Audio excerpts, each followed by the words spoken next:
Test 2. I've been doing some research into what people in Britain think of doctors, the ones who work in general practice, the first call for medical care, and comparing this with the situation in a couple of other countries. I want to talk about the rationale behind what I decided to do. Now I had to set up my program of research in three different countries, so I approached postgraduates in my field in overseas departments, contacting them by email to organize things for me at their end.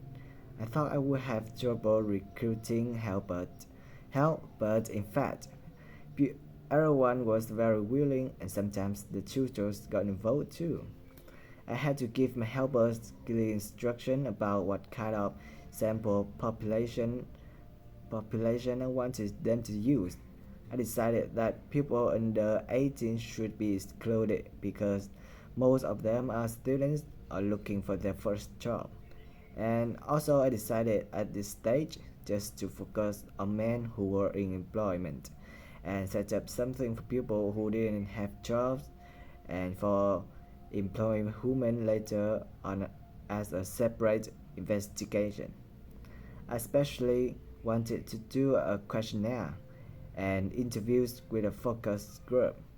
With the questionnaire, rather than limiting it to one specific point, I wanted to include as much variety as possible. I know questionnaires are a very controlled way to do things, but I thought I could do tab interviews later on to counteract the effect of this. And the focus group may also prove useful in future by targeting subjects I can easily return to, as the participants tend to be more involved. So I'm just collating the results now.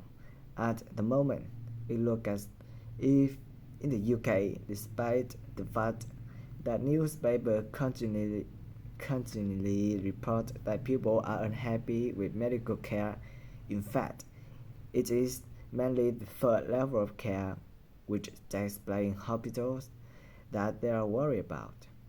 Government reform have been proposed at all levels, and although the success is not gra- gra- guaranteed, long-term hospital care is in fact probably less of an issue than the medical would have us believe. However, I still got quite a bit of data to look at.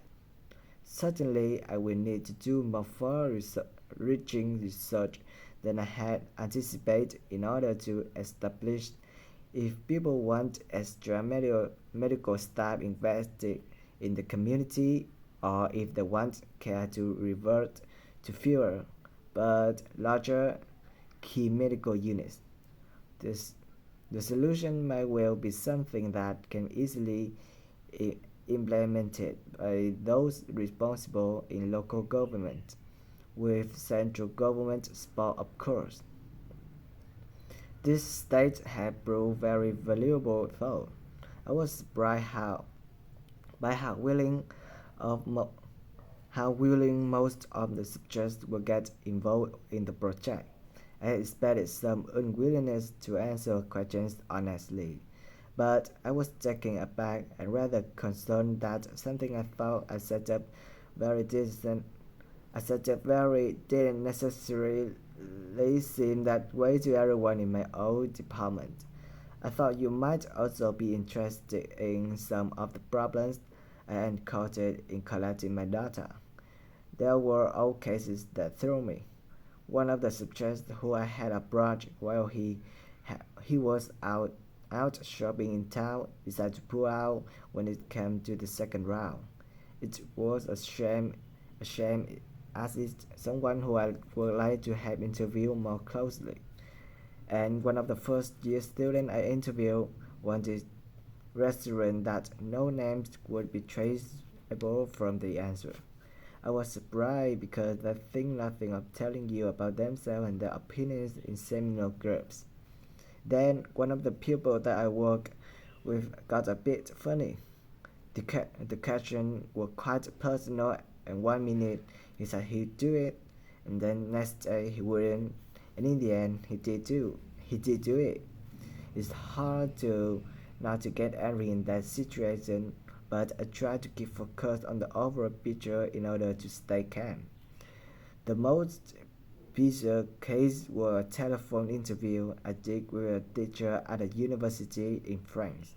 He answered all my questions in great detail, but then I asked how much access he had to dangerous substances. He wouldn't tell me exactly what his work involved. It's a real eye opener.